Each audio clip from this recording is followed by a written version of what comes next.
I've literally heard women say, I hate men. Of course, literally. absolutely. And Death to the patriarchy. A lot of these ideas of what you think misandry is are just your misogynistic instincts and assumptions being exposed.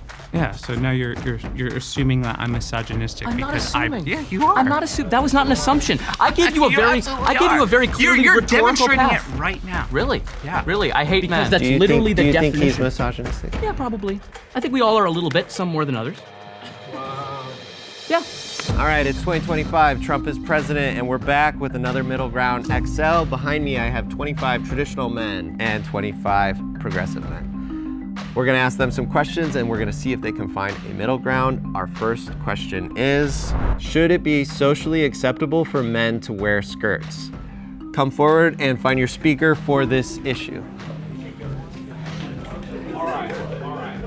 Me personally, I like fashion. I tried to dress nice today. You did dress nice today. Thank you, thank you. I'm wearing a woman's sweater right now. This is from Brandy Melville. But background, in my culture, like I'm Native Hawaiian, men have traditionally worn skirts. We go back to other cultures, Japan, long gowns. Traditionally, men have been seen in history to be wearing the same clothes that women do now, and America is a much younger society than any of these cultures that have dated back thousands and thousands of years. Okay, so first I'd like everyone to take a second and take a look at the fellas and what they're wearing over there. Let's be so real right now. How are they gonna argue about what fashion about what fashion is supposed to mean in a manly sense or traditional sense? It's the Scotland and in India, they wear dhotis. They're not wearing skirts because they think they're a woman. Here in America, that's the reason that they're wearing skirts. It's because they are trying to project that they are a female or the opposite sex or gender fluidity or any of that. And it's just nonsense. No, again, it depends. not. It depends on your intention. It depends on your culture. If your intention is to be feminine, right? Obviously, it's not right. Society to tell us what to do, bro, right? I thought we were all about like the government not interrupting. When it comes to just masculinity in general, like I'm in the camp of you provide for your wife, you protect her, you should be a pillar. Any sign of like wearing a skirt or something like that, like obviously, bro, like it's not the move. This is kind of representative of a general idea of what a man is supposed to be in terms of how we dress, how we conduct ourselves in public. I think most men look at what a man is supposed to dress like and look at that and see, well, now I have to justify the difference between that and me. Clothing is not gendered. We make it gendered. Anything that we're wearing could be a woman's whatever. So we put titles on things, and I got a feeling nobody over there is gonna have any argument against any one of us. The progressive men are gonna say, it doesn't matter what you wear. You can wear any dress, you can wear a skirt, you can wear this. In the same vein, they would say, it doesn't matter what language you speak, it doesn't matter what religion you speak. And as traditional men, we disagree with that. We wanna have a cohesive society that we speak similar things, we believe similar things, we have a sense of community in all of the things that we wear. What they're saying is actually the anti-social stance, where everybody does what they want and nobody has a sense of community. So we need to hit on that. Whoever speaks, not just about the skirt, because the skirt it's the detail, and that's unimportant. We are rooted in some kind of greater faith that defines masculinity, the man as a role. He is under God, he is serving his family, and he is the creator of his society and the perpetuator of said values. Yo, it's simple, bros. Skirts are for women. We should also talk about, what does it look like if it's not socially acceptable? What does that mean? Point out how in practice, if it's not socially acceptable, that means we're shaming people, we're bullying people, we're excluding people, and I don't think anyone agrees that's a good thing. Who wants to speak? Okay, then I feel comfortable. We have to take it a vote. We want to know who wants to speak. I mean, I will. Okay, all in favor? Juma? Everyone for Riley. Who votes for Riley? 1, 2, 3, 4, 5, 6, 7, 8, 9. I think that's already majority. One and done, guys. One and done. It is Riley. All right, both sides have chosen their speakers, so let's bring forward Juma and Riley.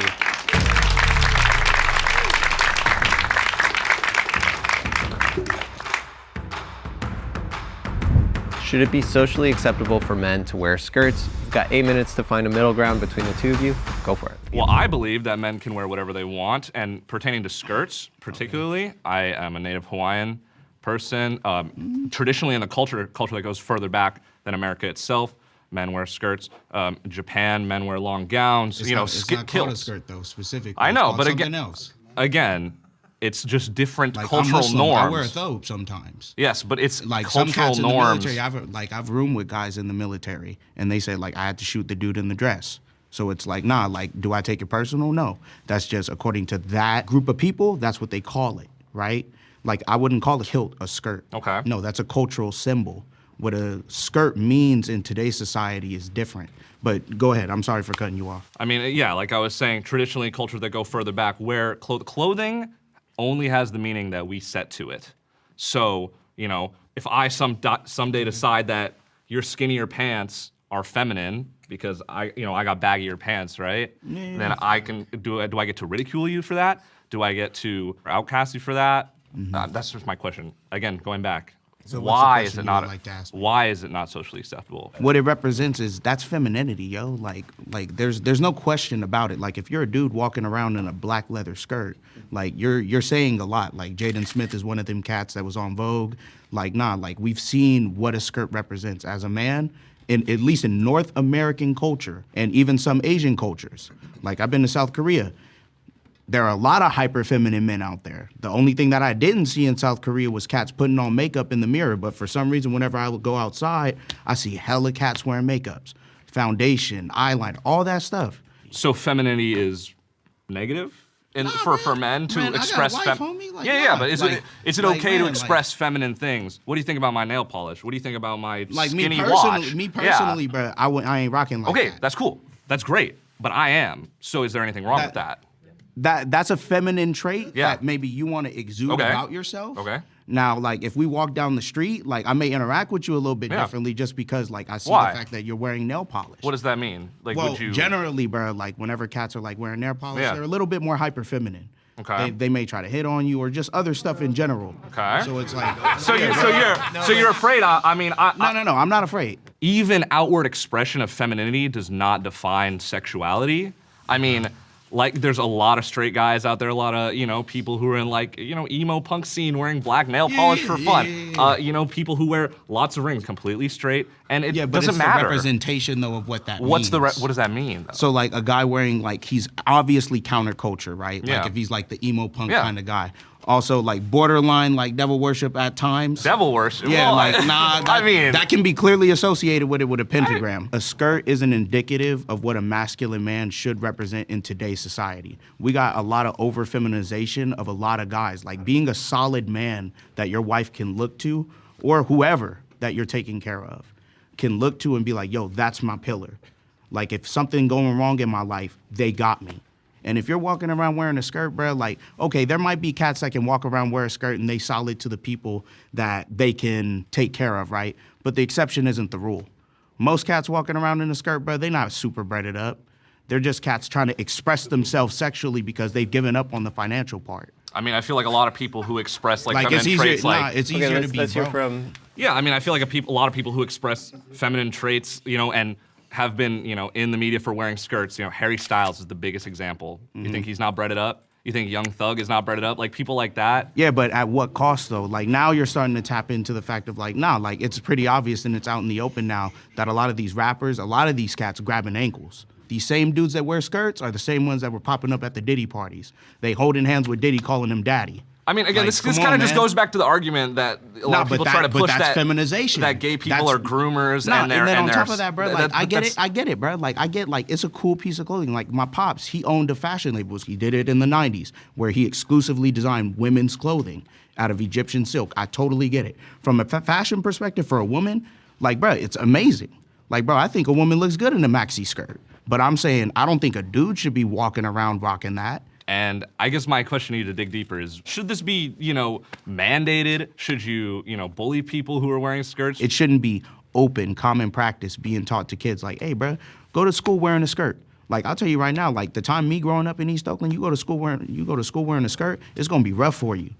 I mean, I'm not going to Like, it's gonna disagree be with real you on rough. that, but we should break down that stigma of people having to be scared of what they Not scared, choose to not wear. scared. No, because if, like you said, I should be scared coming, to where you're saying wearing a skirt or feminine attire or accessories or anything like that. So should people have to fear for self-expression? So I'll explain to you this, right? Like I was a suiting specialist at Banana Republic for almost 2 years, right? And like, dude, like I see a whole bunch of cats walk in there, different arrays, different budgets, you know what I'm saying? And I'm helping them get to where they gotta get. More than likely, man, like the cats that I saw wearing skirts, man, those ain't the kind of guys that like the cat like me would want to rock with. Like the cats that I rock with, they're solid through and through. Like I'm a business owner. I'm also a professional fighter. So it's like, nah, bro, like just that kind of energy, it's not conducive for me to be around because I need to cultivate a certain kind of mindset, a certain kind of atmosphere around myself in order to achieve what I believe is peak to what I need to be. Okay, so Riley, based on kind of what you're hearing coming from Juma, what do you think is a middle ground statement that you think you could both agree on, or that you want him to agree on? I would like for you to agree on that men should be able to express themselves. In fact, anybody should be able to express themselves however they want, skirt, nail polish, whatever, and that it should be. We're focused on okay, skirt, not the nail polish. Men should be able to wear a skirt, and it can have a positive stigma around it if they so decide. If culturally, they come from a culture. In Muslim tradition, right, there's this wrap that you can I'm wrap not around even talking your about waist. Some people would call that a skirt. So like that kind of cultural thing, no problem. But we're talking about North American problems. We're not talking about every other place. So what's the middle ground that you think? The middle ground Riley. is culturally, if that's where your family is from, rep where your family from. Rep your culture, rep your set, whatever it is, right? But you as a man, if that's something that you want to do, bro, by all means, bro, just not that close to me, though. It's good. Well, I disagree. I think that men should be able to express themselves however they want. And that's it. I don't think there should be any, especially clothes. But what I'm hearing is, even if you don't agree that it should be, that you think it's socially acceptable, I have heard you say that men should be allowed to wear skirts if that's how they want it, if that's what they want to do. If that's what bro wants to do, by all means. But I'm saying from like a cultural, religious perspective, it's not conducive to what a good nation trying to bring stronger individuals into the world should be doing. See, there's a background to this. It's not because you just don't like the clothes, right? What do you think? Like, I don't understand that you think it makes someone less of a man, less masculine, and that in turn makes them weaker for wearing a skirt. In North American culture, I do not believe that it's acceptable for a man to wear a skirt. I'm not going to find a middle ground in between on that. I'd like to propose that it's okay for a man to wear whatever he chooses. If that's what you believe, I respect you enough to agree with you on that part. But me personally, like you as an individual, if you want to do that, by all means, bro. But nah, not for North American culture. It means something different here. So is that you saying that that doesn't work as a middle ground statement? No, we're not going to find a middle ground. Okay. I think we can leave it at that. We gave it a good try. Shake hands and let's start. I still respect you, though. Handle your business.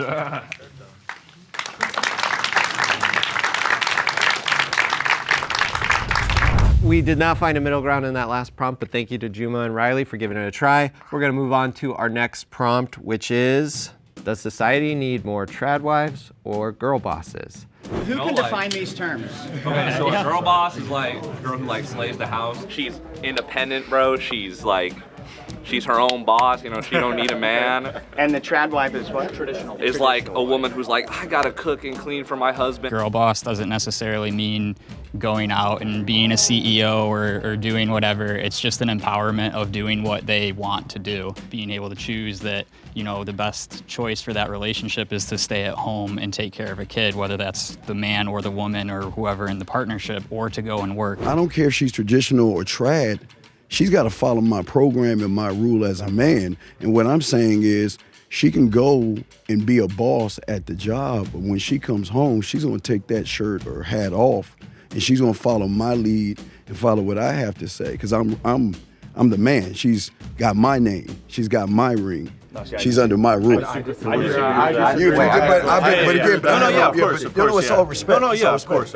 As far as the traditional wives, my wife kind of fits that mold. She does work from home, but I was in the military for over a decade, and so I was the sole provider, and she would stay at home and raise her kids, and that's just really worked for us. So I also have a 16-year-old daughter that I'm also raising to be a traditional wife. My vote goes to Can we get a show of hands of folks who think they're a good fit for this?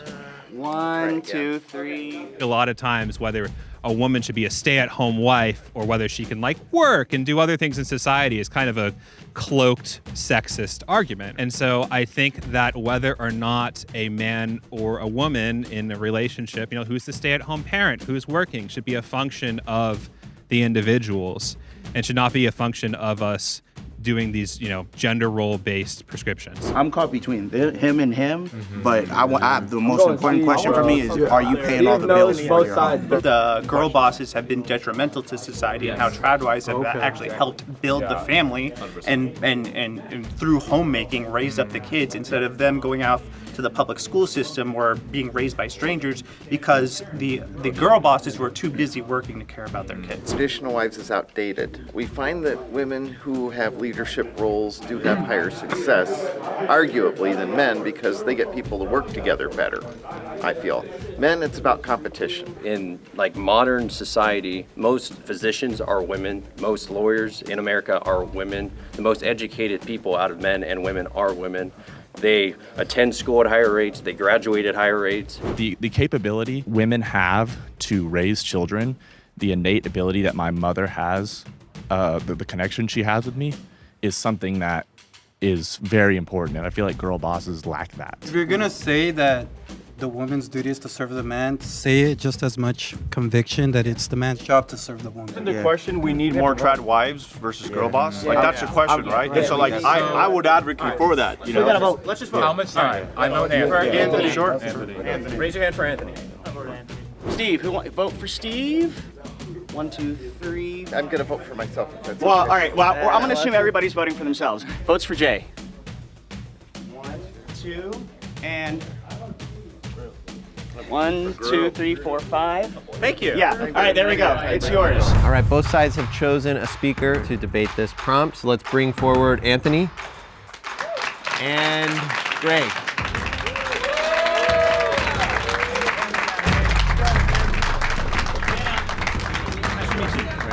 Greg, Anthony, the question was, does society need more tradwives or girl bosses? I'll let you take it from here. I definitely think that society needs more tradwives. Putting women in the workplace is actually a failed feminist movement, which minimized wages for men, and then it gave the government free control over the children, right, through a public education system. And I think that that's also why we have a lack of masculinity in society. So. Okay. Yeah. So there's 3 claims there. There was the government controlling the children. That's not what I said. And then the wages being stolen from men. I didn't say it was stolen. Oh, sorry. How did you phrase it? No, you said it was minimizing wages for men. Minimizing. Okay. Yeah. Sorry. Causing an impact on men. And then what was the first one? It was moving women to the workplace. Moving women. Okay. Yeah. So there is no statistically significant difference between the cognitive abilities of men and women. You can obviously find an outlier study or two that says something else. Sure. And so that's not what we're debating, though. Well, no, but I'm building to my point. Okay. Yeah. So in that context, I think we should have a society that empowers men and women equally to pursue whatever works best for them and in their relationship. Like, for example, we have friends who are married, man and woman, and they are both in healthcare. And they both take turns working. Dad will work one day, mom will work the other day. And I think it's awesome if we have career opportunities. We have things like affordable childcare, paid family leave, anything in society that supports people to make the decision that works best for their family, I think is positive. And I think if we had better options for people to pursue what works for them individually, we would have, as the prompt described it, more girl bosses. But I think your argument is that if only we were to put women in workplaces, which no one's debating that they shouldn't be, the question is not should we restrict women from doing it, it should be should we have more tradwives, right? And so my argument is that there are studies that show that having, and I can speak personally, I've been married for close to 20 years. I was in the military for a little bit over a decade. I worked, I provided, that's worked for me, that's worked for my parents, that's worked for my grandparents. That's why we're traditional. We carry down these traditions from family to family. And so we see that our children are thriving. I see that my children have a mother at home that loves them and is able to be with them for their school events or for sporting, things like that. And it's worked for us. So, the question is, do we need more girl bosses? Do we need more women away from their children? And I just don't think that that's what we need more of. So if the woman is away from, it's just one parent's at home and one parent's at work, right? That's kind of what we're describing. It's just, so what is the issue with a man being the stay-at-home parent? Well, I just don't think that's the role of a man. I mean, and here's the reality. My wife and I both work from home. I'm out in the field a lot because I'm an independent journalist, so I do travel a lot more for work. Right. But we both work from home, and that's actually great too. Because then I also get to partake in a lot of the things that we do. So if like my kid has a sporting event 2 p.m., I'm not stuck in the office. I'm able to do that. But going back in where I was deployed for months at a time and having my wife stay at home, I think that it would have been detrimental that not only do my kids have a deployed parent, but they also have a mother that's stuck at work 8 to 5. Well, definitely. I think that I think we're not necessarily disagreeing there. So what you're describing is, in your situation, it made the most sense to have your wife be a tradwife, right? I'm a millennial and I feel silly saying tradwife. It's not my verbiage. Yeah. Would you agree that it makes sense for us to have those cases where it might make more sense for there to be a girl boss to allowed to happen? Do you get what I'm trying to say? Sure. Like I think what your argument is that we probably live in a society where women also have to work, and so what I'm saying is, yes, I have a personal bias of why my wife should stay at home, but also there's studies to show that women that tend to stay at home with children tend to have a happier family. They tend to be able to have less divorce rates, for example, as opposed to two people that are usually always at work and they rarely see each other. They rarely spend time with their kids. There's also some studies that show that kids do better in the long run when they have a parent that stays at home, for example. What's interesting is regarding studies on stay-at-home parenting, on the census, an at-home dad is defined as somebody who has not been in the workforce and not made money over the past 52-week period, over the past year. And so when you look at studies of stay-at-home dads, you miss out on things like, as you mentioned, people who do remote work or people who work part-time. And so I am not as confident as you are in the sort of evidence base for this claim that stay-at-home dads are somehow detrimental compared to stay-at-home moms. I believe it was the American Psychological Association put out a statement on this where they said that as long as it's a stable, loving household, that's the most, that's kind of the highest bar you have. But so I'm just gonna pause you because we're out of time, so I want to push you both towards offering a statement that you think both of you would agree on regarding tradwives and girl bosses. Would you agree that in a circumstance where it makes the most sense for that family to have a girl boss, we should facilitate that?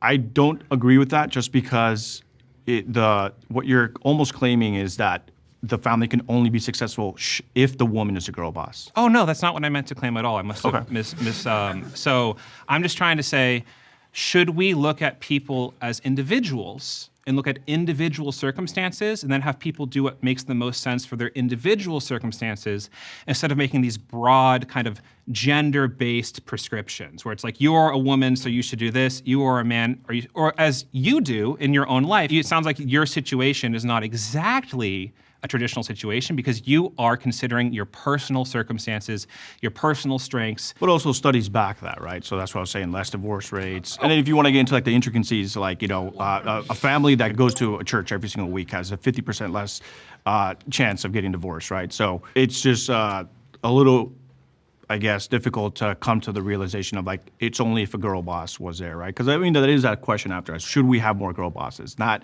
should we allow women to work, which is part of lawful, way of doing things. So I guess I'm just kind of having a hard time with that middle ground. Yeah, what would yours be? I think the conversation I've had with a lot of people, progressive men, is that they think that traditional men are just strictly against women working, period. And that's just not my view. I think that the rights are there. My wife works, right? But she works from home, and it doesn't really interrupt the household, I think I have an idea. So what about we should make it easier for a family to have a girl boss if that works good for the family? Does that make sense? Or let's flip it and let's make society easier so that the male can work and provide for his family on just a sole income without having to put two working parents and seeing their children off. You know what encompasses both of those? Sure. So what I'm hearing is that we both have different ideas about what works best for a family. So maybe a middle ground statement would be, we should structure society in terms of our policies, our safety nets, things like that, So whatever works best for a family is available to that family, whether that's a trad wife or a girl boss in the household. Let's empower families to do what's best for them. Yeah. It's a little soft. I think we need to address, like the role of women, which is what this prompt is saying. I mean, hearing all 7 minutes of you, it's just, I wasn't convinced of like why we need girl bosses, right? Right. I listened to but statistics. That's why we and make things that individual work, right? decisions. I'm not convinced of anything about your life, but Sure. I think Even you though should- studies show like it's better for the household. So my opinion is that we should trust 2 adult people to make a decision about what That's just very nuanced, though. It's just it can mean anything, right? Oh, well, you should allow 2 parents to just do drugs all day because it's better for them. Okay.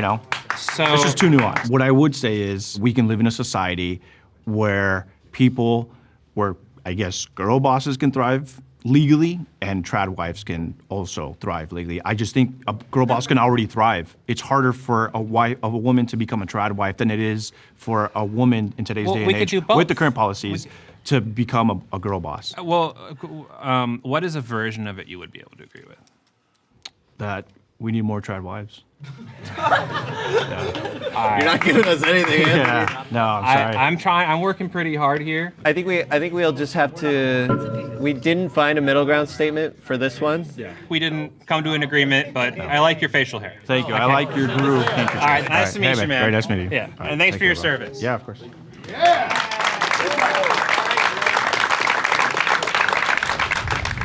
Hey, before we go any further, we want to take a moment to say thanks so much to Straight Arrow News for powering the fact checks in this video. Straight Arrow News is an app and website that is on a mission to raise the bar on journalism in a time of media bias and mistrust. Their team of journalists believe that unbiased news should be the standard and not just the exception. So they report down the middle with facts, delivering news without bias, filter, or spin. Plus, their Media Mist tool allows you to discover news that's being underreported or not even reported at all by different sides of mainstream media. That's why we're so happy to be partnering with Straight Arrow News. The work they're doing gives us a complete picture of the news straight from our phones and tablets with their app. Go to san.com/middleground or click the link in the description to check it out. By clicking the link, you're not just supporting this channel, you're also supporting a group of journalists that are raising the bar on news and focusing on serving you unbiased straight facts. Thanks again to Straight Arrow News for partnering with us on this episode.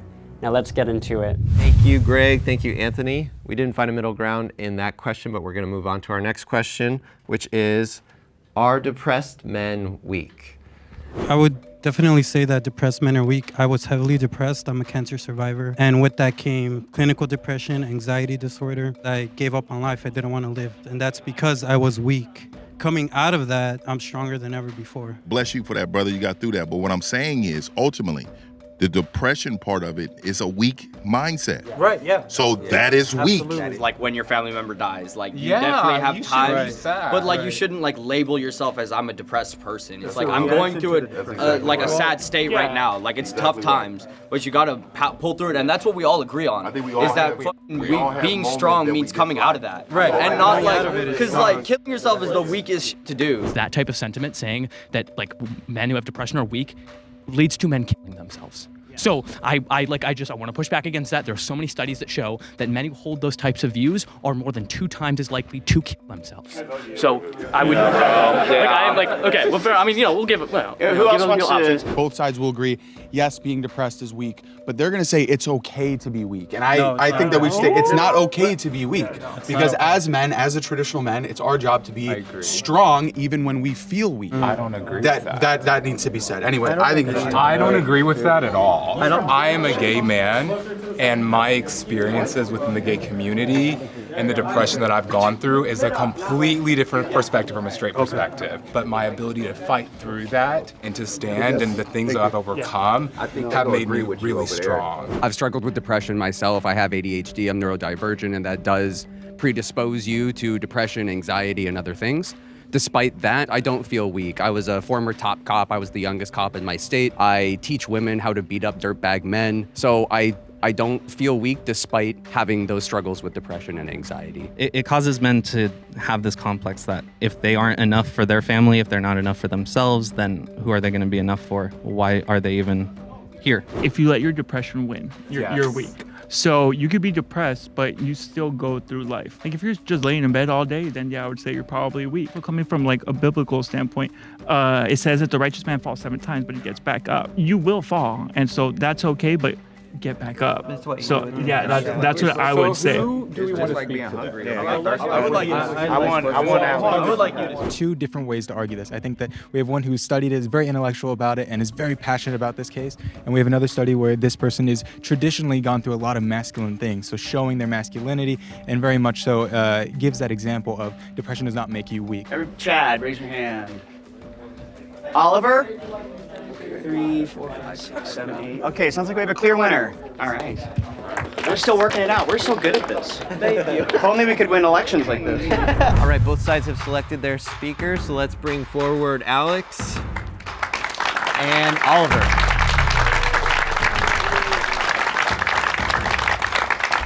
All right, so the question is, are depressed men weak?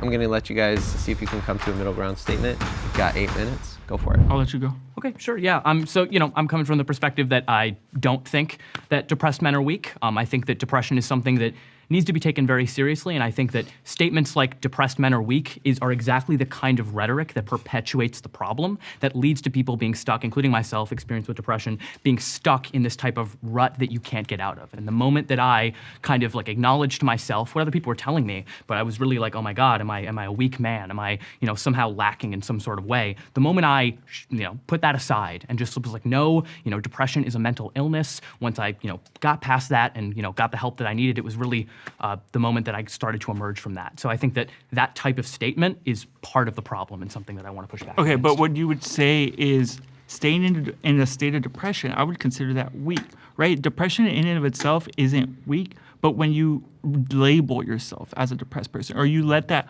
win you over, that is weakness. So I would disagree because I think it's important to define problems as what they are. We don't solve cancer by not calling it cancer. We acknowledge that a problem exists, and how we respond to that is very important. But I don't think saying we shouldn't call people depressed because then they'll know that they're depressed or that they'll rot in that sort of state. No, but I'm saying like labeling yourself as a depressed person. Like saying that is part of my identity. If an athlete is injured in that second, I think he's weaker than he normally is. That doesn't mean he's weak overall, but in that second, yeah. Is it weak to say that he's injured? Is it weak for him to claim, I am currently injured? I want to get better, but I'm currently injured. No, but he's weaker. For sure, people are definitely in a weaker headspace. Right. But I think, and maybe I'm putting these like prescriptions onto this idea that aren't correct. So when I hear the claim men who are depressed are weak, I think of, oh, they're less manly. They need to get over it. They need to power through and grit. And it's I heard this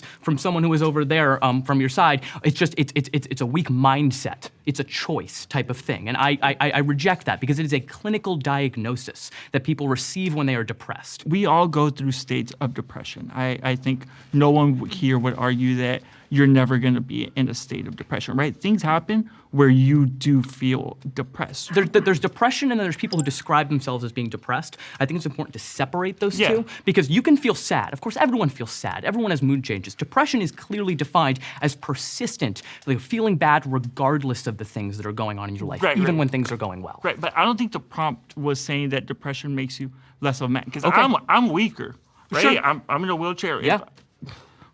A squirrel could beat me in an arm wrestling match, right? I don't think anyone here would say I'm less of a man. Sure. Right? Oh, and I'm glad that those connotations are not present in this conversation. But my stance is you gotta keep on moving.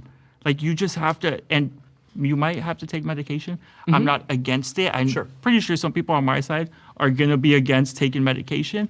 But I'm glad they're not up here. You have to do what you have to do. Right? But I feel like society most of the times is okay.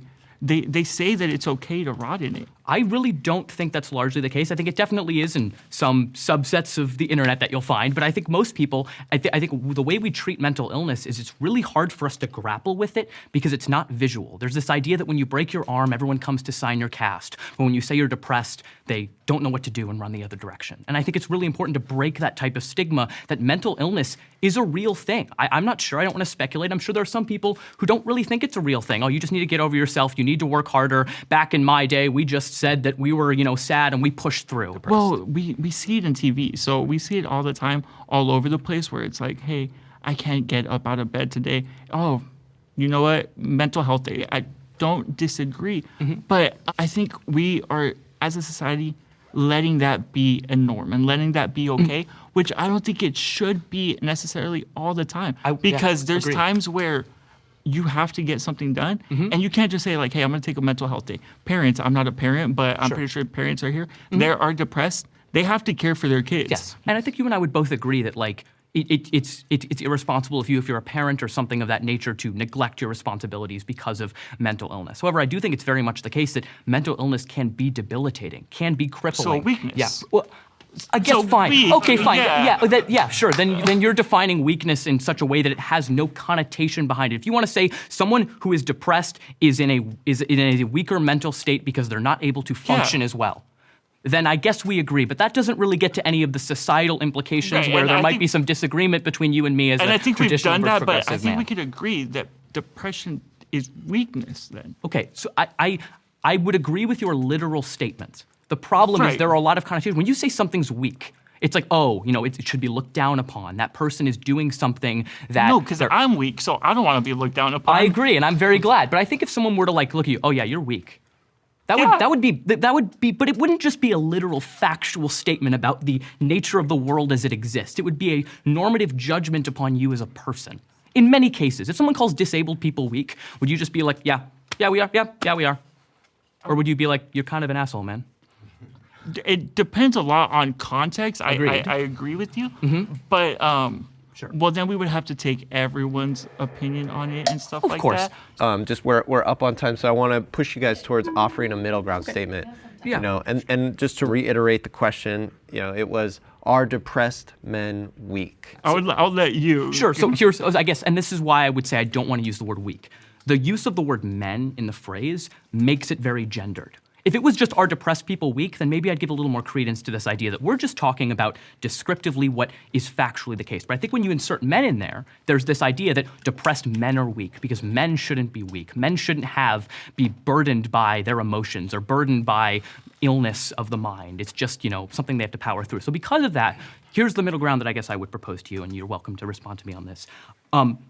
Depression does not inherently make someone weak. Men are not inherently weak because they're depressed. However, if you let that consume you entirely and you shackle other responsibilities or you claim that you have no responsibility for your own mental illness, oh yeah, I'm mentally ill, therefore I can tweet anti-Semitic things all over the internet. I'm not talking about anyone in particular. Let's reel it in. But so sorry about that. But regardless, so that's kind of the middle ground I would propose. I don't know if that's too long, but Okay, can we agree on the middle ground that if you're a man and you allow your depression to win you over, then you're weak? I allow you to win you over. I think there's a lot of different things that are going on there. I also would kind of want to, if possible, degender that idea. If anyone, We're on a gendered episode. well, we are. You're right.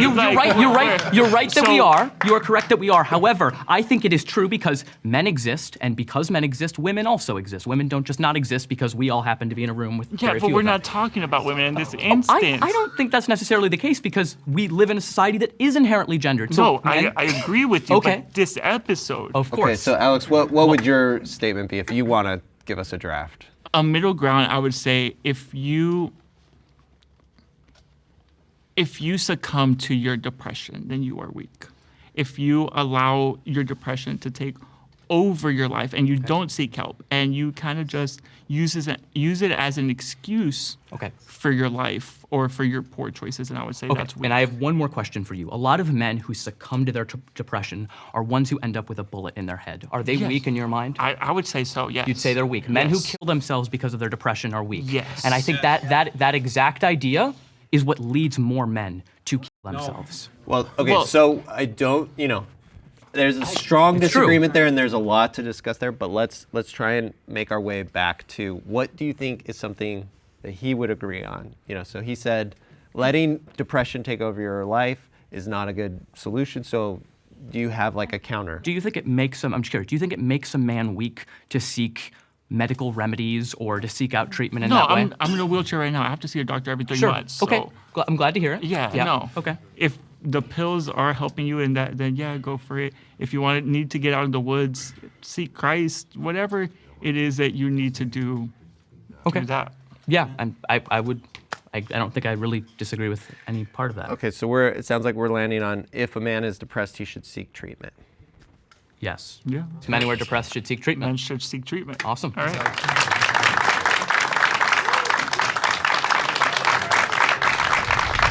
Thank you to Alex and Oliver. We did come to a middle ground statement for that last prompt.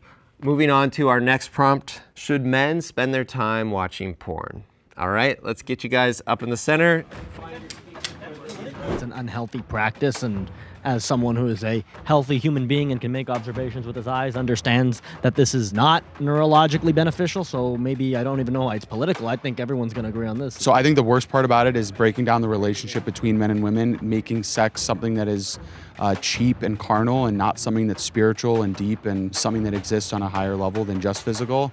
That's the other thing. I think that they'll probably argue that it's just sex and it's just, it's just ejaculating. It's just something that you do. It's something primal. We just do it. But it's not. Who on the progressive side is leaning, thinks that porn is a negative? Yeah, it depends on the individual. And then who thinks it's a positive? Both my hands up. Okay, so there's actually a little bit of a split here. I don't think it's either one. Yeah, like it's one of those things where it's like, it is a form of expression if the two people are consenting adults that are being paid in a healthy, appropriate environment. Go ahead, make all the porn you want. In a grander sense, it's a moral panic that men are constantly obsessed with pornography. There's a small segment of the male population that has that problem, like any other small segment of the population that's addicted to something. This is a larger extent of the moral panic of men losing their quote-unquote masculinity. It's a non-subject. Some people are going to watch porn. They will be corrected by their friends and family as they move through society and seen. Shouldn't watch it, but it shouldn't be illegal too. Okay, so Who said that? No. That's not the prompt. Let's not even get into it. that's not the prompt. If you're spending all your time not working, not actually being with your kids, you're just watching porn, you're kind of a piece of garbage dad, right? Porn is an anathema to actual tradition. You can't be a traditional man if you are watching porn. Porn also just poisons the soul of a man, and it's just absolutely degenerate. It has no place in society. There's no benefit to it. It projects a fantasy onto women. I think there's unrealistic expectations. Men are not going to get the right idea of how sex should be done, consent, lube. Where we're going to disagree and where we're going to clash is that they want to ban it, and I am going to stand by us and our First Amendment rights to allow pornography. All right, Brian. John. What would you say in the argument that they're going to present probably, which is it's not hurting anyone, it's only for my good, and it's only to the people who are going to actually speak? We all agree that we live in a spiritual world. There's a spiritual reality. It degrades women. It degrades men. It's degrading to everybody. It does perpetuate violence. So it is damaging people. I would never buy that argument, right? All right, raise your hand for Ben. All right, both sides have chosen their speakers for this question, so let's bring forward Ben and John.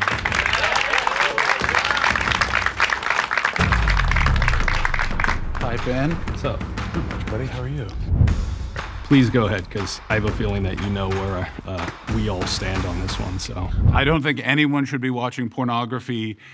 Yeah, look, I don't think you should mandate what people are watching. That said, if it is two individuals that are both consenting, that are well paid, that feel completely comfortable participating in the filming of sex in exchange for money, then please have at it, as long as it falls under the definition of pornography as set by the Supreme Court of the United States. By definition, it is, by the way, something that you see and know that it is porn. So if we're saying that, yes, porn should exist, I don't think you should watch it because it is incredibly bad for you, in the same way that you really shouldn't drink alcohol, or you shouldn't smoke pot, or you shouldn't smoke cigarettes, or you shouldn't eat fried food.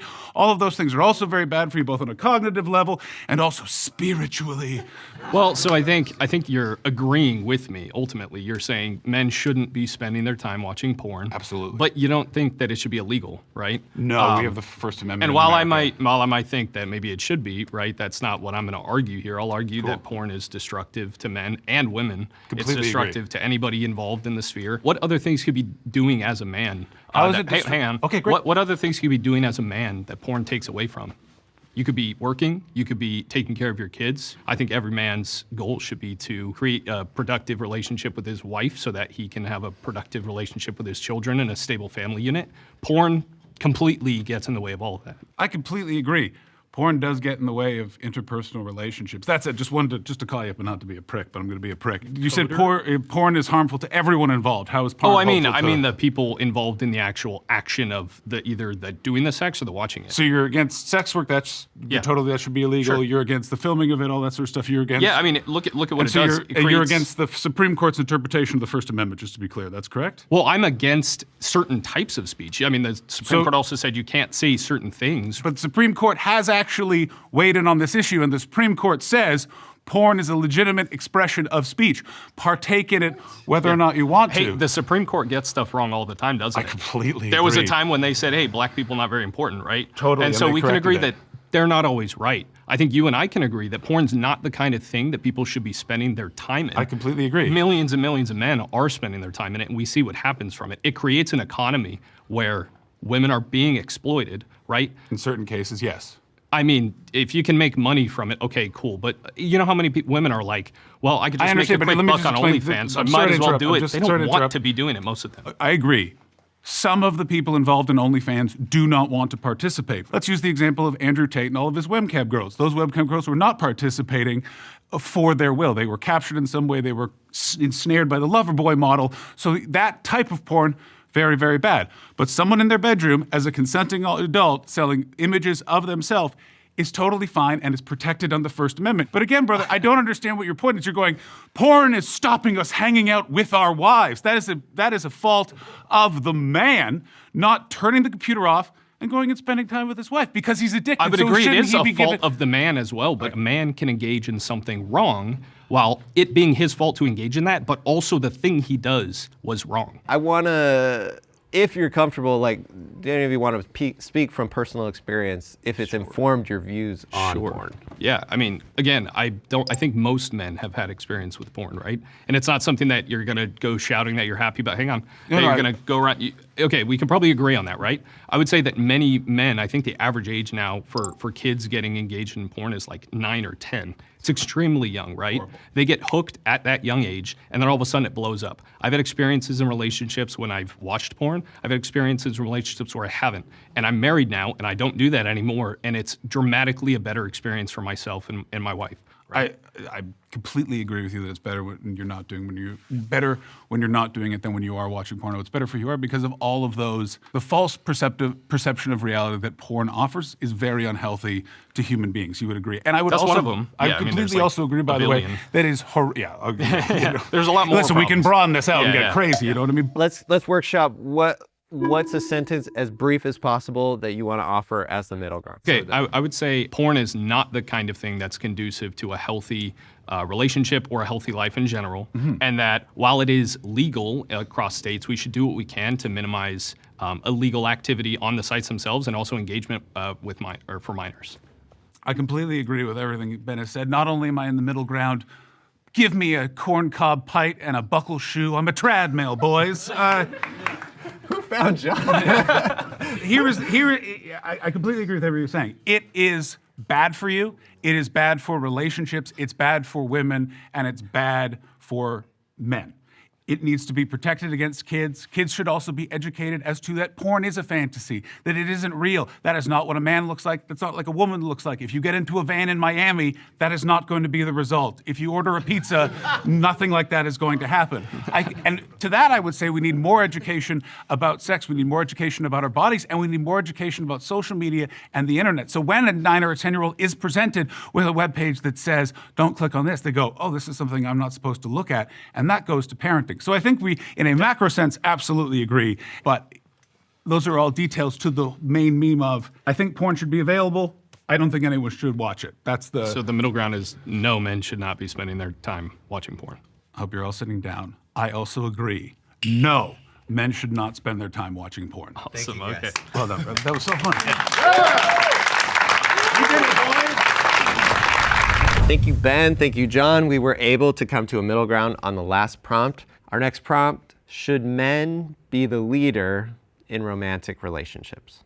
Naturally, like, we as men are actually the leaders. We do a better job of just like providing security, providing in general. And when I seen the inverse of that, it doesn't really go well. Women they're not naturally leaders, and that's completely fine. They're more submissive, and we're more dominant. We make better choices. I mean, that's like also scientifically proven what you just said. Men produce less oxytocin and the love hormone, right? It allows people to be more empathetic, and men sit more in that more dominant role in terms of that leadership. It's equal. The way that we kind of have marriages in our society now is that it's a partnership. And maybe sometimes what that looks like is that one of them does take a lead on certain things, whereas the other one's taking the lead on others. And you can have that balance. And I'm sure that there's some decisions that one partner is more qualified to, have expertise in, and that's gonna go both ways. Being able to share leadership and not leadership, it doesn't have any impact on masculinity.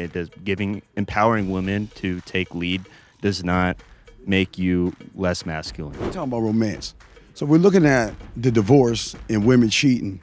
We got to look at why they're doing it, because a lot of men don't have what we call the game. They don't know how to just be romantic. It's not about just romance.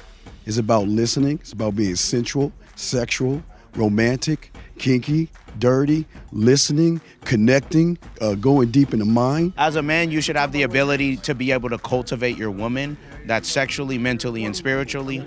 And for me, like, if you're able to do all three of those things, you good. I used to be a gigolo. I used to fuck with women that knew living. Yeah, that's different. That's different. So in order to be,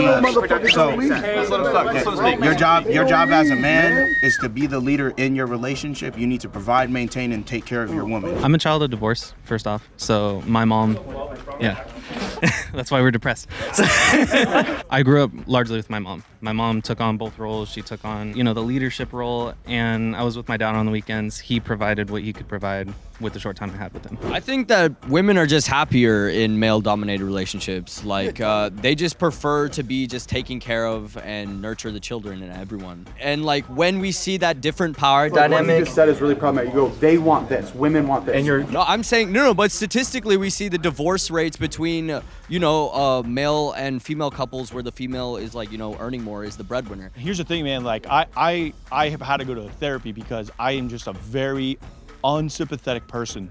My wife's like, you don't show a lot of affection. You don't show a lot of, you were talking about kind of like, you got to be kinky and stuff like that. I necessarily don't agree with that. But I don't think it needed to go there. But I think it is important to understand like that's what romance is. And so who's going to be the better situated to talk about that? Men, we're all focusing on sex when it's not think about so. Why are you seated? Because it's just too many people. Too many people, yeah. That, and it's like, it goes hard, weird, trash. Honestly, I was joking to one guy. I was like, maybe I should have brought a blue shirt. Like, well, can you speak to that a little bit, where you're just feeling like misaligned? I'm not in a relationship right now, guys, but the two I've been in, both times I was whipped. The relationships did work out for as long as they lasted because I did not take the lead in the role. I let the two women I've been with take the lead. I'm divorced, yes, but it was just because of the circumstances. Yes, she had to move because of a job, and I couldn't go with her.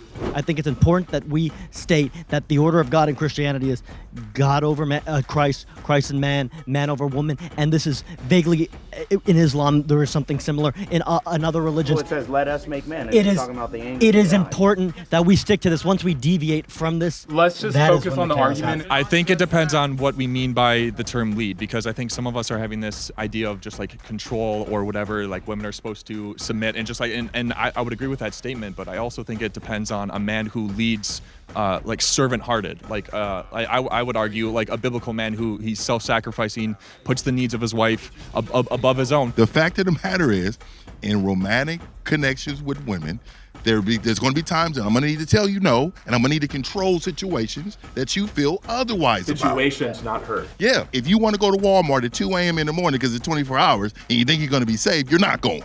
So at the end of the day, we as men have to say, oh, you know what? I understand that, but you're not going, and this is the reason why. And guess what? I'll go because I'm your protector. That's leadership. What I'm saying is these guys are going to play you and going to be like, oh, well, why can't they? You know, it doesn't have a study of showing women can't lead just as well as men. This is what they're going to say. I think the idea of one gender being the only thing that can lead a relationship is just ridiculous. Like, let's be realistic about it. Marriage is considered a partnership. Like, you call it a union, yet you're saying that one person has to lead is ridiculous. You work together. Some person's stronger in other aspects, the other person's strong in the others. You find a partner that you love, a partner that makes you happy, and you two choose to do what makes you happy together. Maybe you find a submissive woman and a dominant man. Great. Maybe you find a submissive man and dominant woman. Maybe you find two people who are dominant together, submissive together. It doesn't matter. It's about individual happiness. It's about how effective you are in your own life to give yourself happiness. We have less than 30 seconds. I think he has a wife. I have a wife. Who cares if you have a wife? Sure. Yo, No, dude, because I can bring them to a middle ground, man. Like, I got them on the middle ground. He got the most votes. He got the most votes. Nate, raise your hands for Nate. You got, it's 1, 2. All right, thank you. Kino? 1, 2, 3, 4, 5, 6. All right, I think we have our winner. Okay, our two sides have chosen their speakers. I sense a lot more tension on this side than typically, but you guys have chosen Nils and Kino. Should men be the leader of romantic relationships? Gonna let you guys debate that for 8 minutes, and let's see if we can find a middle ground. I think men should be the leader in romantic relationships. I mean, I'm married. I've, for 8 months, so I'm not quite big experience. But I think thank you, I appreciate that. But I think the whole idea of men taking the lead in relationships, men should be pursuing virtues. And I think a lot of the things that men are biologically, psychologically, and societally wired to do are things that are more like leadership oriented. So like risk taking, being able to stand up for the common good, doing all these different types of things. And so I think that applies to a romantic relationship because there are gonna be instances where a man has to step in and take control and say no and lead, protect, provide, and maintain. And I think those are innate things that we have as masculine men. The other side, I think women tend to feel more protected, and I think that's something that they want. Like they want to be led. They want to have a man who loves them more than they love themselves. So, you know, the biblical view is like you should love your wife as Christ loved the church, and so you give your life for that person. So I think that kind of takes precedent. Okay, well, I see that when you're talking about these things, you're talking about generally, you're talking about for your personal life. This is how you've experienced it. This is what you view for women and what you view for men. I would say that I don't think that really applies when you're talking about the reality that we live in, which is that everybody is different. You can look at any different person, and every person has different thoughts, different ways of living, different ways of reacting, right?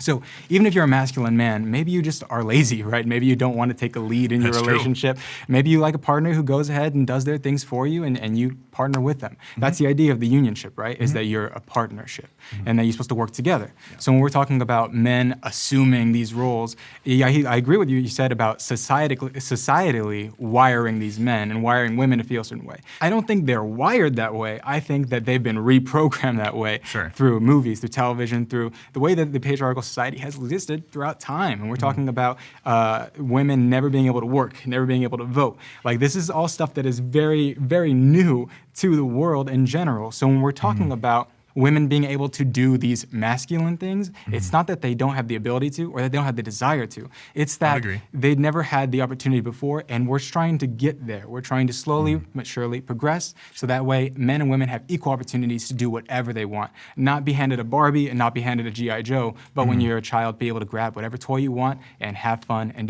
and live your life that exact same way as you get older. Sure. Yeah.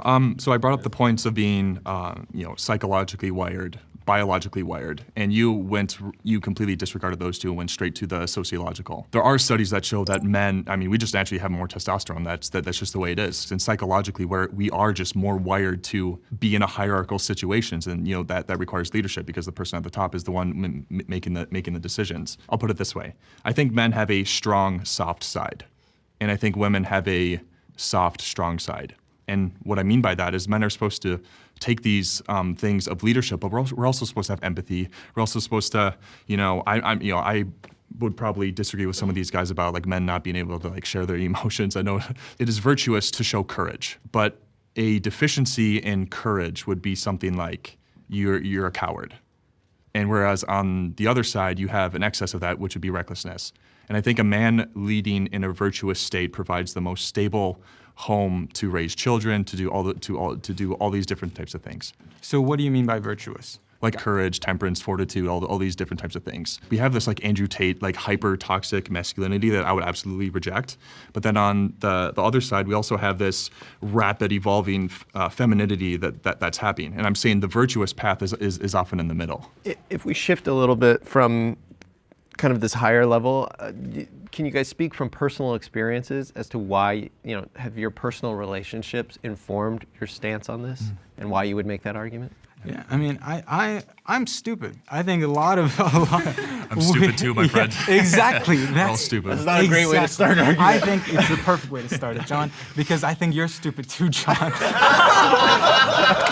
Got him. Let's be real. All of us are stupid at one thing or another. Maybe we make mistakes. Maybe we choose to do something that we're just bad at, or maybe we choose to do something we think we're gonna be good, or we think it's the right decision and it's not. So, for example, I'm not a mechanic. If my girlfriend comes to me to try and figure out how to fix a car, I'll make an attempt with her, but it doesn't mean that I know what best to do. So I'm just gonna go in there with a wrench. The idea is that we try and figure out the best solution together, right? Sure. We're trying to make sure that we're doing the best things together. It's not that simple as just, I lead because I, have a thing. Sure. Talking from personal experience, the idea of working together and being a partnership is an incredibly important thing. And I think that goes above just needing to lead, regardless if you're the woman, the man, or you're in a gay relationship, whatever it may be.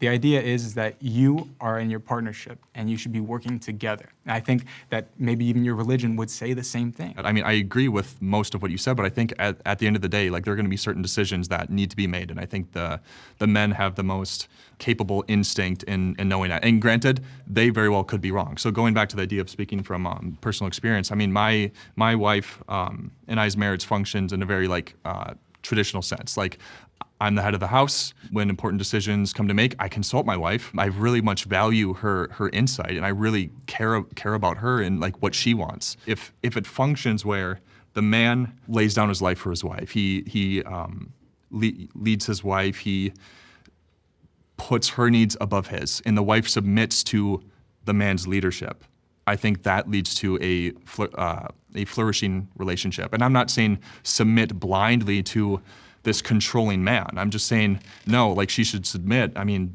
but the man should also be loving her more than he loves himself. So I view it as like a partnership, like you're saying, but at the end of the day, there is a clear, distinct biological, psychological, and yeah, you could argue social, how do you say that word? Societal. Societal impression on romantic relationships, and I'm speaking about marriage in general, but I would obviously, even before we were married, we kind of had that figured out. Okay, so we're out of time for the debating. I want you each to take a swing at what's a middle ground statement you think you would both agree with after hearing each other. Okay. So I believe that my middle ground statement would come from the idea of the betterment of your life for you, your wife, your husband, your child, whoever is in your vicinity. If you are working towards making sure that you have the best thing in that life, regardless of if you're the leader or not. So regardless of if the man is the leader or not, as long as the relationship and the family is progressing forward healthily, then that's all that matters. I think I would put forth something like this.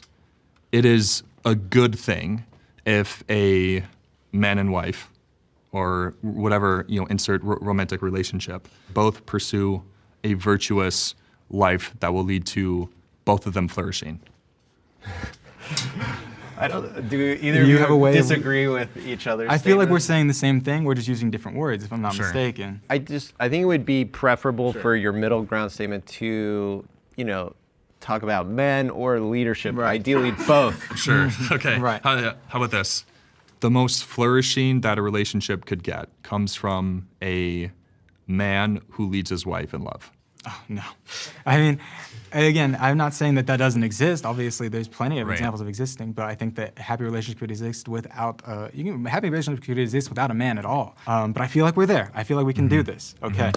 So I believe that a man does not have to be the leader to get a happy relationship. Well, I do think a man should lead, but I think what we mean by lead might be different. Okay, let's do, let me see if I can give you something. So if we do a man and a woman working in partnership is more important than who is leading them? Ooh, I wouldn't say more important. Because think about it this way. I'm going to give you my example is that if a man is leading, but they're a terrible leader, I mean, I'm sure you've met men that suck as leaders, right? Yep, if a man is leading, it can get real rough. So if you have a man that's leading, but they're a terrible leader, and the wife is submitting, but it's a terrible leader, so they go somewhere terrible. You don't want that, right? You would prefer, even if they're not leading, if their wife is keeping them in check, if the husband's keeping her in check, they're working together, that's more important than a man leading, right? I think I would agree with that. The only exception would be if the man is truly leading the relationship down a horrible place, and the wife just has to submit there and follow along as they both spiral. So how can we rephrase that to include that? We got this. Let's just take a second. Are we? Yes, because we got the idea wrong. All we're trying to do is phrase it. Okay, so let's give it one more try. All right, let's do this. Okay. You take a second to think. I'm gonna take a second to think. No, I will.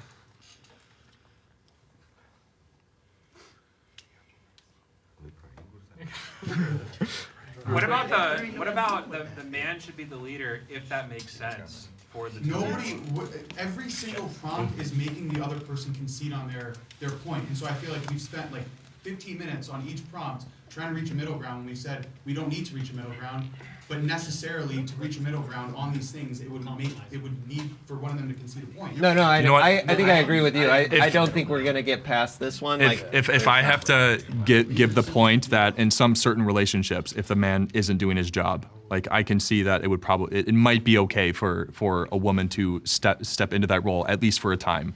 Yeah. So I get what you mean. I think you're thinking about it more broadly, but we're talking about the man has failed. Mm-hmm. It's good for the woman to step up. Mm-hmm. So I think that we're good with that. Yeah? Sure, yeah. All right, let's do it. So if a man is failing in his leadership role, then a woman should be able to step up. Yeah, I agree with that. A woman should be able to step up if her man is failing as a leader. All right. All right. Okay. Appreciate you, man. Appreciate you, man. It's been a pleasure.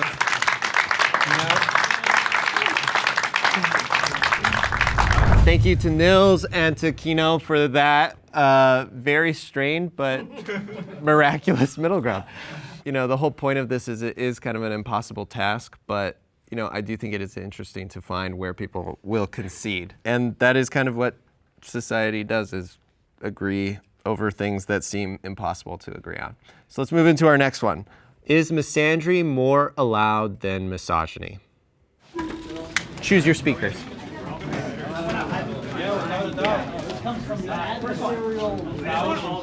I just think with the prom saying that it's more permissible, how many times have we seen I hate men are trash online, and then if you were to say anything remotely like that, you would get flamed into eternity, right? I think it's really important to look at how we're defining permitted. Because permitted legally and in corners of the internet that no one wants to go to are so different. Just because some woman on the internet is screaming, oh my God, I hate men should burn, men are trash, and our comments are lighting her up, does not mean that that's how society operates. A majority of the time, misogyny is so much more permitted within society because it is such a systemic issue. There is not a systemic hatred of men in society. It's just, it doesn't exist. Misogyny gets women killed, okay?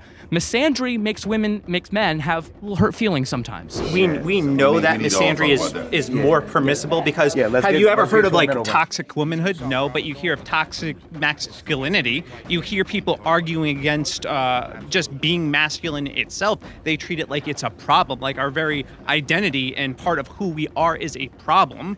That never happens with women. It just doesn't. I think misogyny has a much different historical and sociological context than misandry, which is the hate for men, especially because this has become such a thing that's been developed recently as a counter to feminism rather than actually speaking about things that men are actually dealing with. Another idea that came about in the 20th century where women got educated and it developed this adversarial relationship with men where it used to work in tandem, right? The order, the man leading his household, we all kind of agreed with that. Some of us who come from Christian and Muslim backgrounds agreed with that, and some of us who didn't agree with that. When that was disrupted, women started trying to compete with men. They said, well, why is he above me now? I feel bad. They started getting fed all this stuff. Then it caused competition in the workplace. Correction, white women started competing with white men. I didn't go there, but you're right. And when Sojourner Truth came in and started speaking about women's rights, she was abruptly told that she needs to leave. Whoever's going to do it, let's get to middle ground. Finding middle ground is going to be difficult, though. Men do get demonized a lot. I understand why, the fact that there's still an Andrew Tate and he's popular, that's a problem. But at the same time, I think misogyny is an even bigger problem. Votes for Abram? Okay, remind everybody your name. Oliver? Oh, yeah, Oliver has it. Appreciate it. There was a point in the past where misogyny was more rampant, right? But I think we've actually flipped now. Third wave feminism. They have parades in the street This is why we got to get to the middle that. ground. We got to get to the middle ground because of that, though. We have to get to the middle ground. So I think the middle ground could be, I think the middle ground could be that both have been problems in this country. Raise your hands if you want Mike to speak on this issue. I see one. What's your name? Ryan. Raise your hands if you want Ryan. I'm seeing the most. I'm seeing 4. All right, so the two groups have chosen Ryan and Oliver for this. Is misandry more allowed than misogyny? Yeah, I would say absolutely it is. I mean, we hear this term toxic masculinity used. Have we ever heard the term toxic femininity? No, we don't. But there are some women that have behaviors that I would say are toxic. We were talking earlier about false rape accusations. Yeah, that does happen, and that would be a toxic trait coming from them. And it's just a lot of the plights of men are often just discounted because they're men. We are told inherently that who we are is toxic by that term toxic masculinity in and of itself. So I would disagree a little bit. I think first it's really important when we're having a conversation about masculinity at all to define what we mean by masculinity. So I think a lot of the times when people are attacking toxic masculinity, as a man, I don't view it as an attack on me because they, in my view, are attacking traits such as like over-aggression. These traits such as suppressing your emotions to the point at which you can't function, or to the point at which you are not able to communicate with your partner in a healthy manner. Demonizing gay men or other men as not real men because they don't live the same lifestyle as you. There's a lot of different things like that. So when people talk about toxic masculinity, I don't see that as a form of misandry. I see them calling out types of behaviors that are harmful to everyone, including men. So any woman or any person who calls out toxic masculinity, I view as an advocate, an ally of men, and not someone who hates them. But why not just call out the negative behavior itself? Because there is a type of behavior that is exemplified and takes it to an unhealthy level. You should not become, never talk about your emotions so much so that you become a raging mess and take out your aggression on people violently. That's not good. And that is a form of, I don't even know if it would really be a full form of masculinity. It's a perversion of masculinity. Toxic masculinity, as I talked about earlier, it leads men to literally kill themselves if they think they can't talk about their emotions in such a way that is healthy. So I think that's actually really helpful to men in that regard. I don't think so. I think, too, that just aggression in general, you said that like it's a bad thing. I actually think aggression can be a good thing. I said over-aggression. I think there, in certain contexts, competitiveness, great. It's fine. But if you're defending your family would require a man to be overly aggressive to protect their family. First off, we want our soldiers. We want our soldiers. We want people that are fighting in UFC to be overly aggressive. Those are things that we actually identify as good, and even women show preference to it. But the question, going back to the question, is normalization of hatred for men more prevalent than for women? And I would say yes, overwhelmingly yes. So where do you see the hatred of men primarily? I'm just curious. Well, I see it in women's marches, and I see it in general conversation when women are like, I don't need a man. I don't need a man? Yeah. Okay, so I'm curious. If a man were to say, I don't really need a woman, I'm happy living my life the way I am, I enjoy my career, I enjoy where I'm at, I'm just not really in a position where I need a woman. Would he be hating women by making that type of statement, making such a sentiment? Women? Yeah, would you say they hate women? Well, that's not celebrated, though. That's not something that's... No, but that's not what I said, though. I said, is that an example of hating women? Is that an example of hating women? Because you said an example of hating men is saying I don't need a man. Yeah, but they're doing it in a way to put down men. They're doing it because they view the patriarchal structure of society as being an inherently bad thing. Why? So wait a second. Because I think a society in which is structured so that men have certain advantages over women unfairly is unfair to them. I don't think attacking patriarchy or the advantages that men get is in any way attacking them. There's a famous phrase that to the privilege, equality feels like oppression. Okay? So just because you are in a certain position and someone is saying, hey, I don't really think it's fair that you, for example, are taken more seriously in business meetings or have a better access to this certain education, or within schools, you're pushed towards more STEM fields, and me as a woman, I'm pushed to more humanities or caretaking fields. I don't think that, I don't see that as a hatred of men. So any other examples of misandry, happy to hear them from you, and I'll say why I don't really think they're that prevalent. So even in a case like, let's look at the issue with Justin Baldoni and Blake Lively. Yeah. It was automatically assumed when that news broke that Baldoni was guilty. Everyone just assumed that in the very beginning, and as more evidence came out, it was looked at the opposite way. It's because we have a culture that teaches women essentially to be afraid of men, that we're a problem. Wait, I thought that was a very, very balanced case. I mean, I don't... In the very beginning, no, because the general media consensus, at least from my understanding, was in favor of Blake Lively, but as more evidence came out, they thought otherwise. And here's my issue with this media perception, is on social media, we see the extremes amplified. We see the most extreme voices, the people who will say something, get a clip. I don't need men. Men are trash. Men should burn. Kill all men. But that is not actually prevalent. That is not something that exists outside of the realms of Twitter and the TikTok algorithm. Go up to your average woman on the street. Ask her, how do you feel about men? I'm sure that she would give you a ton of things that she loves about men, because there's so many women who date men, marry men, have men that they love in their lives. And that's the reality of people who exist in our society, not the fringe people on the internet. So yeah, but there are a lot of women that are foregoing marriage, foregoing relationships, not having kids, all of these things because they're taught to be afraid of men. Wait, are they taught to, what teaches them to be afraid of men? Feminism? No, 1 second. I don't think feminism. Is it possible that their life experiences with men teach them to be afraid of men? The fact that an overwhelming majority of women have experienced some form of sexual assault at the hands of a man or sexual harassment. Ask any woman in your life about a negative experience that she's had with a man. It'd be hard to find one who hasn't. Do you think that's possibly what makes women afraid? Sure Oliver, I appreciate what you're saying. I just want to make sure we get more in from him before we start going for the middle ground. Okay, yeah. I mean, anything you want to respond to? There have been men that have been guilty of doing awful things toward women, but this mindset that I believe is taught is that all the men are guilty of doing this, that you can't trust any man, that you can't be alone with any man. It's very common that women say that they're afraid to walk down the streets. Somebody in the previous, when I was having conversation, said that they had that analogy of would you rather be alone with a man or a bear? And most women chose the grizzly bear that would rip them apart. That's crazy. So wait a second. Now, granted, I am not a woman, so I don't understand the fear of walking down the street every night and feeling like I have a target on my back. So instead of looking at this and being like, oh my gosh, this is crazy, the women are insane, I'm not even gonna deal with them. When I saw that trend, I was like, wow.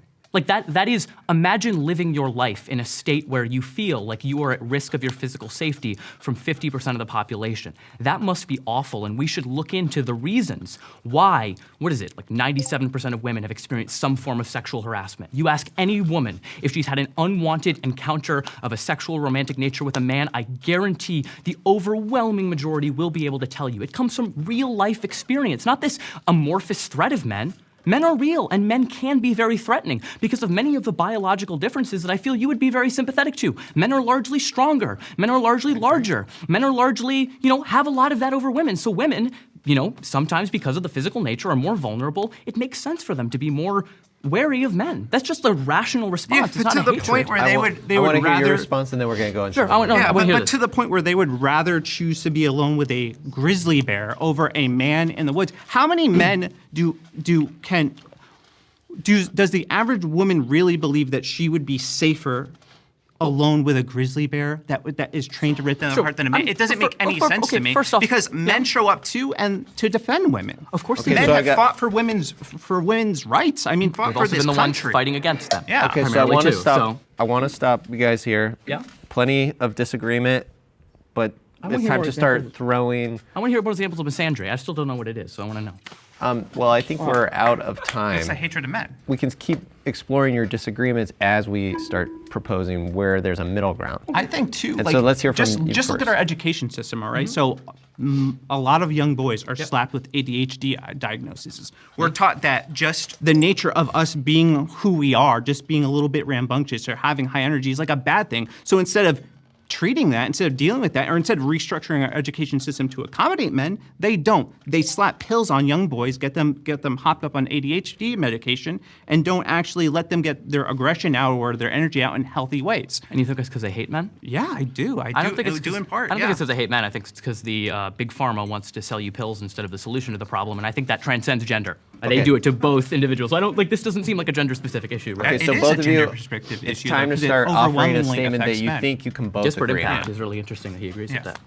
What's a statement you think you can both agree on? I have one. Yeah. Hating anyone for genuinely hating them because of their sex or their gender is just wrong. You shouldn't do it. If someone genuinely hates men or genuinely hates women, that's not good. We should not promote people hating people based on any immutable characteristic, and sex is included within there. Just repeating what the prompt is. Yeah, okay. Yeah, the question is misandry I don't think I can find middle ground on this because misogyny literally kills women, and misandry. I mean that statement in itself. Are you kidding me? Very presence. No. Misogyny You misunderstood me. You misunderstood me. Okay, The explain. hatred of women kills women. Yes. Would you disagree with that? The hatred of, hatred could lead to killing So the somebody else, definition yeah. of misogyny is the hatred of women. Yeah. So the misogyny Yeah. kills women.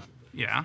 That's so what you I could just say said. the same thing. The hatred of men, teaching them who they are as being toxic, could lead to them ending their own lives. Okay, so because some Because men society doesn't because some men might have a misunderstanding of what misandry is and they might kill themselves, then that's the same thing as men killing women because or they hate being them. unjustly locked up for rape accusations. And how often because does- automatically it's deferred that the woman is innocent, she's not guilty, and the man is guilty. What about Johnny Depp? Did that happen in that case? That What was- about in Chris Brown? Did that happen in that case? Chris Brown. What about in Donald Trump? Did that happen in that case?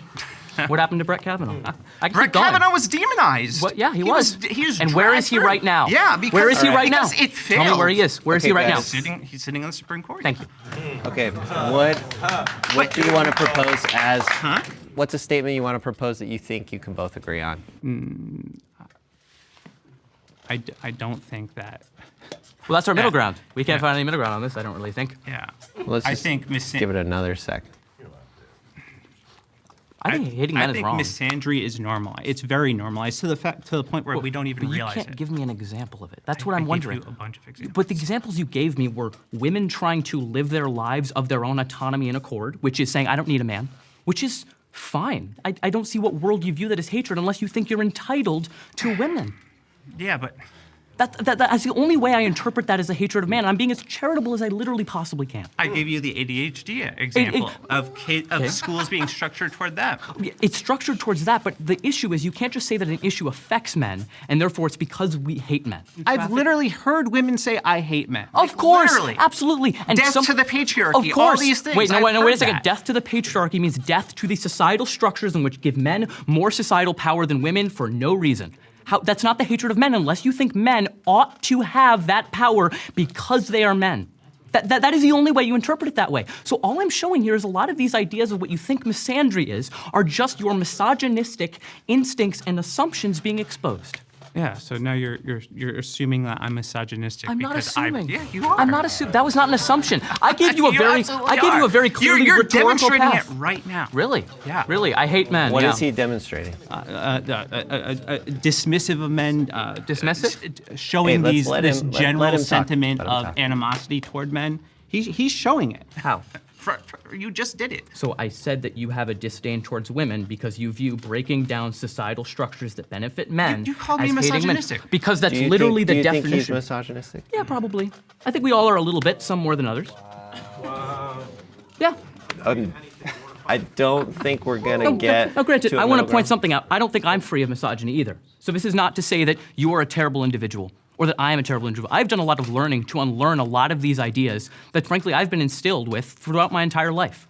Yeah, So, but I want to encourage you. Just for, I'm sensing there's a lot of energy coming from your side, and so I do want to give you an opportunity to, expand on what you just said. You feel like he's coming from a misogynistic place, but you say you might be coming from one. Absolutely. If you were to lower your temperature a few degrees and Sure. expand on that in a way that he might Absolutely. understand. We're two men debating women's issues, so there's only so much of a perspective that I can provide here. And this is not, I realize that I have not taken the most charitable approach in this conversation, and I apologize for that. I do not think you're a bad person. I do not think you actively hate women. I think misogyny can linger in so many ways that we don't even realize. Even when you hear, this just happened last week with me. Someone was like, oh yeah, Dr. Berg moved to another institution. I said, oh, where'd he go? That's an example of it. I assumed that Dr. Berg was a man. Dr. Berg was, in fact, a very qualified epidemiologist. That's the type of underlying misogyny that many of us have. I mean, isn't that just a misunderstanding? It's not because no.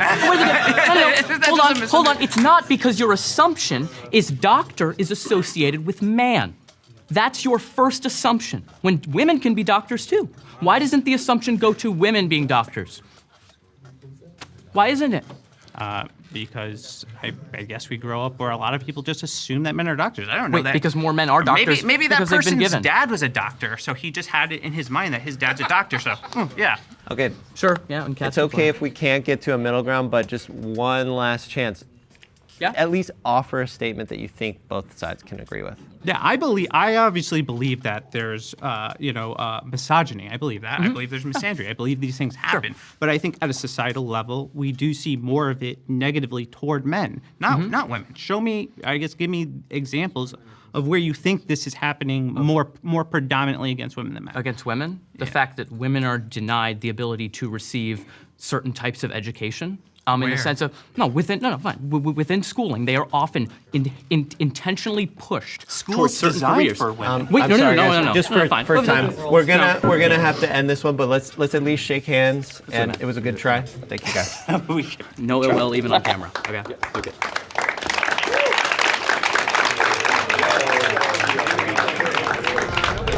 All right, moving into our next prompt. Is Elon Musk a good masculine role model? Sounds like there might be some divide. Come forward and find your speaker.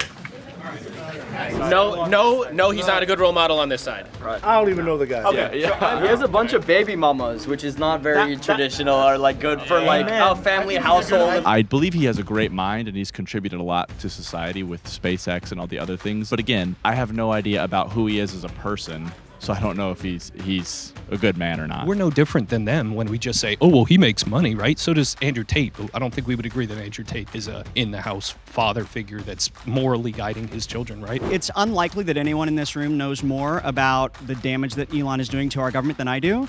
It's also unlikely that someone in this room knows more about Elon's history than I do. This is something I have a lot of mastery in, and I would absolutely love to destroy on this topic. My qualifications, I'm a political analyst, and I was an advisor to a presidential campaign. I am deeply involved in politics and governance. All in favor of Ryan? Yeah. All right. Unanimous. No pressure. First unanimous vote. Is he possibly somebody that America maybe would need in order to go in a certain direction that the president is deciding to go in? Sure. But in terms of like a human being perspective, like first of all, like he's a Dutch South African. They hands down supported apartheid. Like I've been trading Tesla stock for years, dude. It's freaking great. But now I stopped trading it just based off the fact of where he stands politically. There's nothing masculine about abandoning your kids. There just isn't. I feel like we're all generally in the no column for varying reasons. Obviously, he's a great business mind. I would love to just completely like fight it down and just say, listen, he's a great person that has accomplished many great things, but he is off his rocker right now, and he's never been fully on his rocker, and he's not an ideal of what the average American man should be striving to be. Me. 1, 2, 3. The groups have chosen their speakers. Napoon, you're coming on up. And Ryan.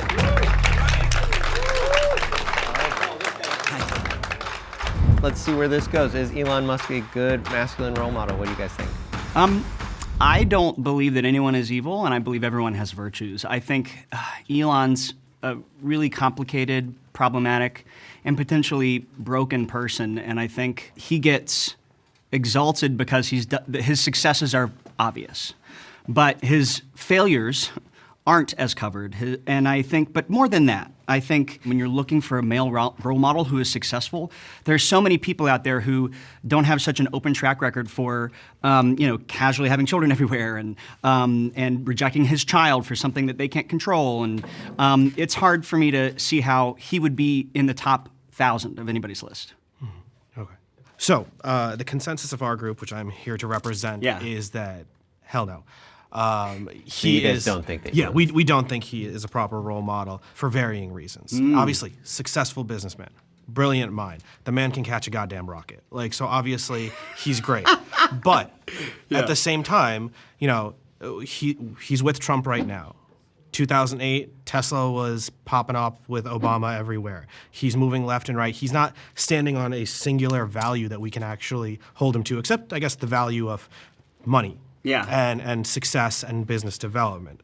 So based on that and the fact that he lacks a demonstration of family values, we don't think he's a role model for like the everyman. Okay, so let's cut to the crap here. Let's get a middle ground statement on why you think he's not a good masculine role model. Well, there's a lot.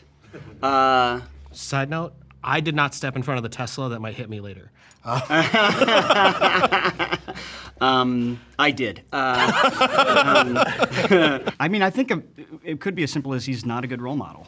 So I would say that Elon Musk, albeit a great man that will be remembered in history for significant accomplishments in business and science, does not represent a proper masculine role model, as he has put himself in an imbalanced way to achieve those successes, and he does not demonstrate the spirituality, the family values, or the social values to be a good role model.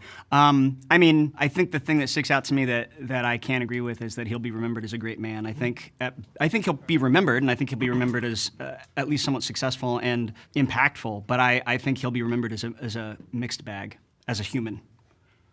I mean, history is written by the victors, so we can't really decide how he's going to be written. Yeah, that's my guess. Yeah. He's a bad masculine role model because he's an imbalanced person focused entirely on business and his scientific advances for his businesses, and rather than a family and a general sense of growth for society, semi-acknowledging what he's done in the most recent election. I wouldn't say that those are the reasons why. Okay. What makes him problematic transcends any one of those things and incorporates them all. I think his use of Roman salutes, and that's not great. Yeah. But I think also if we're talking about family values, I'm not sure he has values. I mean, there are some people who just they're not immoral or moral; they're amoral. They kind of exist in this weird third orb of existence, and I don't. He might be one of those people. He may not have morals, period, I guess is what I'm saying. Well, lack of morals is also a form of immorality, I would say. Yeah, but there's being immoral and then there's not having access to it. By definition, people who are clinically narcissistic, those are amoral people. Their brain can't do good or bad that way. They're not inherently bad because they're not doing good or thinking good or saying good. They don't have access to what we would consider good. It's just not available to them at all. Well, I'm not a doctor, so I'm not going to try and suggest that he has one way or the other. I just know that from the perspective of what we can see on the outside, obviously his $100 billion industry and his $100 billion life that we see only 1% of. I mean, one person brought up that his family was Dutch, white, in South Africa, so they might have a problematic history with apartheid there, and a whole slew of other things. The point is, what we see in front of us, the man presented in front of us, is not someone that anyone sits and goes, yeah, that's a Chad. I want my kid to grow up like that. Like maybe in business, for sure. Maybe in science, for sure. Yeah. But other than that, it's not someone that you think about and you look as a well-balanced person that you want to be. Yeah, I can certainly agree that he's not well-balanced, for sure. Yeah. Elon Musk is not a good masculine role model because masculinity gives value to someone because... Let's just leave it at that. Elon Musk is not a good role model. Yeah, great. I love that it was really that easy. Sounds Elon good. Musk is not a good role model. All right, let's fight about something else. That concludes part 1 of this Middle Ground XL. We're going to revisit those middle ground statements that we found in the debates in part 2, and we're going to give all of these men the opportunity to say whether or not they agree with those statements. If you agree that Elon Musk is not a good role model, come to the middle. If you think he is, stay seated. There's nothing you can tell me that's saying that Elon Musk is not a leader. I think porn, there is a good release. Bro, if I'm not nutting, it could get crazy, bro. Who knows? That is a bullshit reason to make a mandate for other people. You guys have got to stop discrediting our points just because your faith backs you up. Mr. Judgmental over here just shit to my... Because listen, y'all can laugh all you want. You ain't got no game like I have. Laugh all you want. You're never going to win me over on this idea that relationships should fundamentally be structured by one person leading another. A man's job is to create order. A woman's job is to create the universe. So if you no longer fully identify as a progressive man or as a traditional man, and you see yourself more as a moderate, move to the center now.